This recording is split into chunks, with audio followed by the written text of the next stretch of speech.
Hey guys, Joe here doing that one take I promised to you folks last night during the live stream. So, to those of you that tuned in and watched it, hey, awesome, great. To those of you that are new to the channel, thanks for checking out a firearm video. And if you like it, consider getting subscribed. That way you'll know when more stuff is coming out.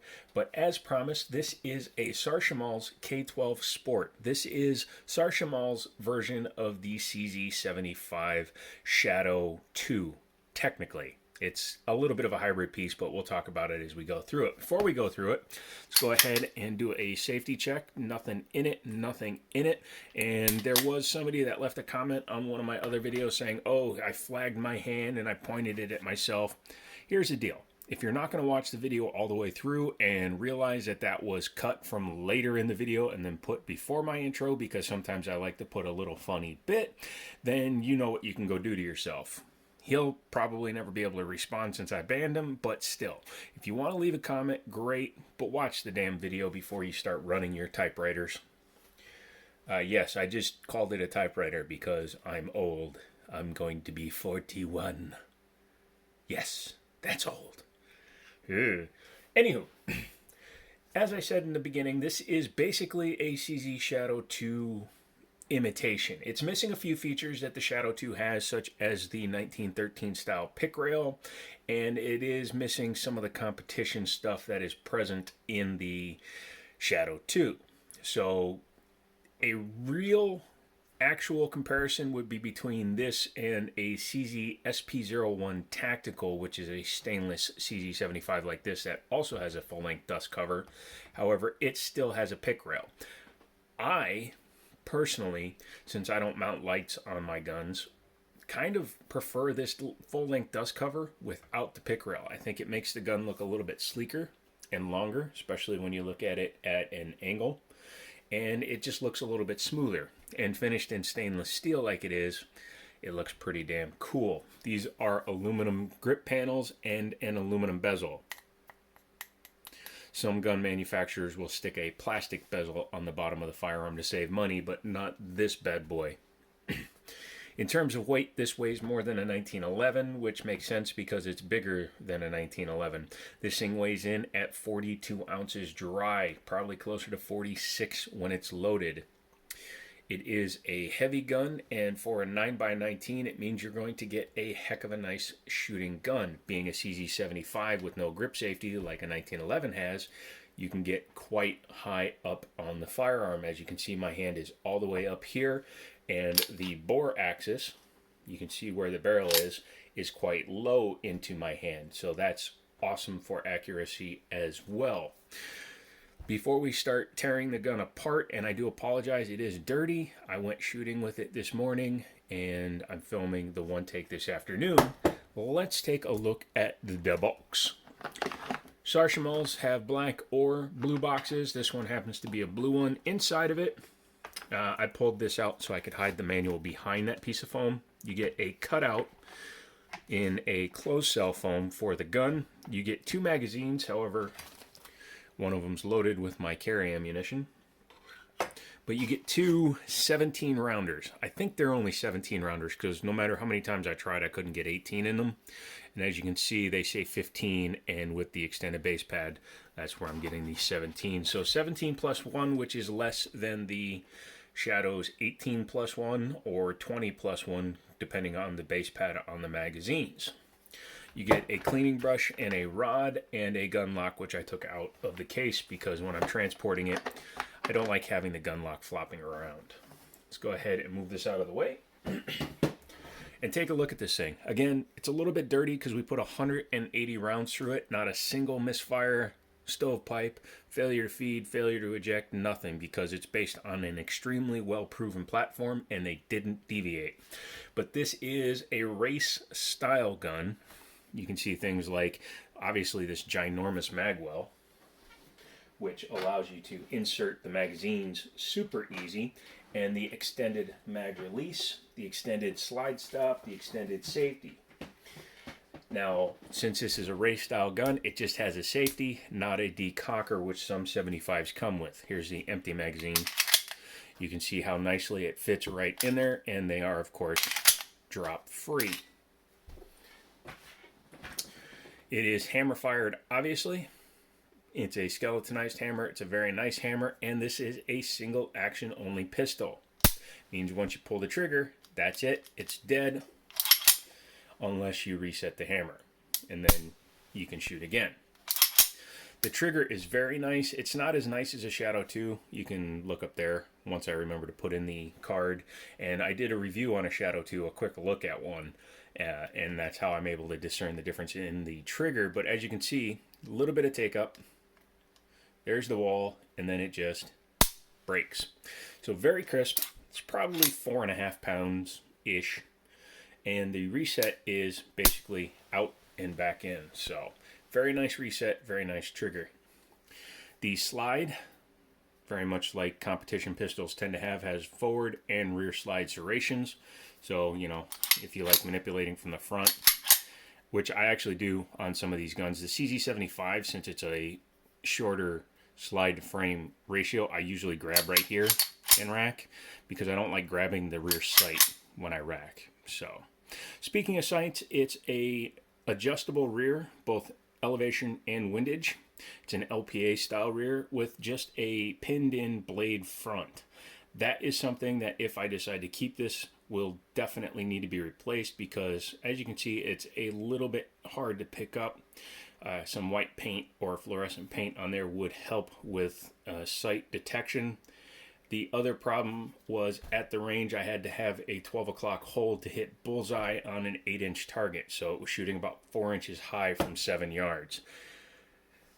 Not sure I could have done anything with the adjustability because as you can see the rear sight is all the way down. It's just this front sight just is not, quite frankly, it's not tall enough and it's not visible enough. Eventually I could find a way to hold it, and if I backed up to about 11 yards, it was probably between a bullseye and 12 o'clock hold, but it was still a high hold.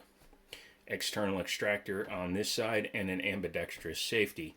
Again, being a competition style pistol, it's good for lefties or righties. Quite definite. But it's not too stiff. This side only has part of the takedown.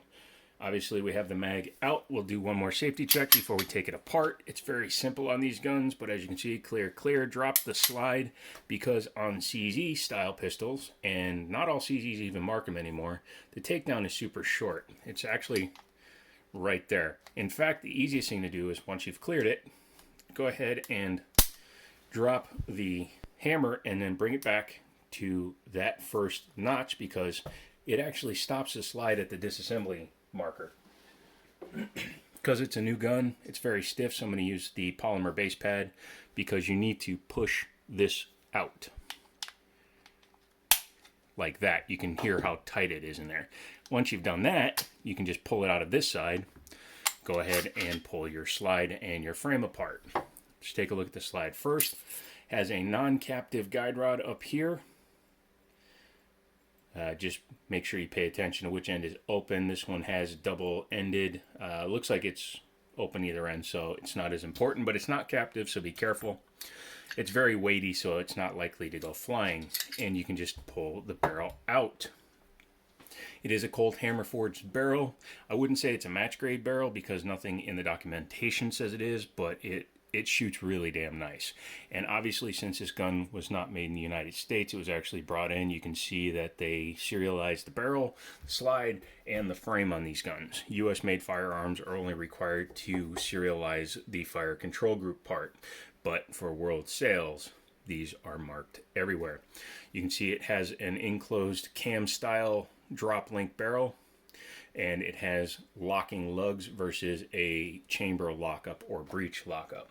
Very nice barrel. And other than the high hold, it shot very nice, and it shot straight. Inside, again, this is 180 rounds, various ammo, some good stuff, and a lot of just cheap white box stuff. Although cheap is a relative term, as the cheapest box was $20. But inside it's finished very nicely. Does have a drop safety. There's for your extractor. It's very nicely finished and very much like a standard CZ75. You have a nice hammer, or excuse me, a firing pin back there behind a block. So you would push that in. You can drop it down like a 1911 in order to remove the firing pin. Let's take a look at the frame.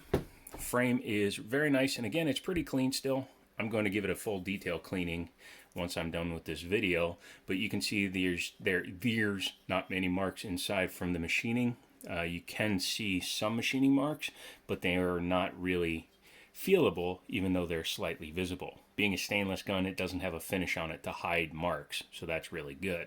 Also, this has front and back strap checkering, and it's real checkering. It looks to be about 25 lines per inch, and it's very nice. I had no problem with grips. I originally was going to put some grip tape on here, but because it's recessed, I actually never really needed it, because with the checkering, it compensated for any lack of grip on the sides. The integrated beaver tail is nice. It allows me to get very high up. You can see how high up in relation to even the trigger I am, and that is pretty damn awesome. For reassembly, I like to bring the hammer all the way back. But there you go. These, technically 5 parts, if you take the spring off the guide rod, are all you need to take out in order to field strip the pistol. I'm going to go ahead and put it back together, but real quick, I'm just going to give it a quick wipe down. The chrome barrel is very nice. Helps, as long as you keep it clean, to keep gunk and stuff off the barrel. I know I'm just going to be taking it apart again anyways, but still wanted to get a little bit of the junk off. Go ahead and put your guide rod in. And make sure that the guide rod is flat and even across, so that when you put it back together, it won't jam up against the gun. And since it's a big spring and a full-length guide, almost full-length guide rod, you can go ahead and set it up like this. Take your gun with the inverted rail system. As you can see here and here, it's going to start all the way at the front of the frame. So do that, line it up. You can see how nicely this gun is fit. Don't know if it's a hand fit on these guns, because they're only in the $700 range-ish, depending on where you buy it from, obviously. But the finish is very nice. All you do is pull it back to that dot, take your slide stop, push it through, and just snap it into place. Very nice. This is a very nice pistol. And if I was a man of, more means, I would love to definitely keep this one and buy a bunch more for the channel. However, if I want to keep on taking things to the range, I need to actually be able to buy them. I do some testing for the store when they get some used pieces in, like we tested some guns today and 2 of them have issues, but I'd rather own them, to be honest with you. That way I can go out on my own time. Liberty Arms is who you want to speak to if you're looking for a good price on a firearm. They usually let me borrow the guns. This one came from my other buddy's store, but we haven't really worked out whether or not he wants me to name drop them. Liberty Arms can get you stuff like this. You just got to call them, tell them what you're looking for, get on the list, and be patient. So I really do appreciate you checking this one out. I know it's a one take, so there were some mistakes and some goof ups, but I think we got through it okay. Why don't you give me one of those if you agree? Use the Amazon affiliate links, which I'll add after this is fully uploaded, to help the channel grow.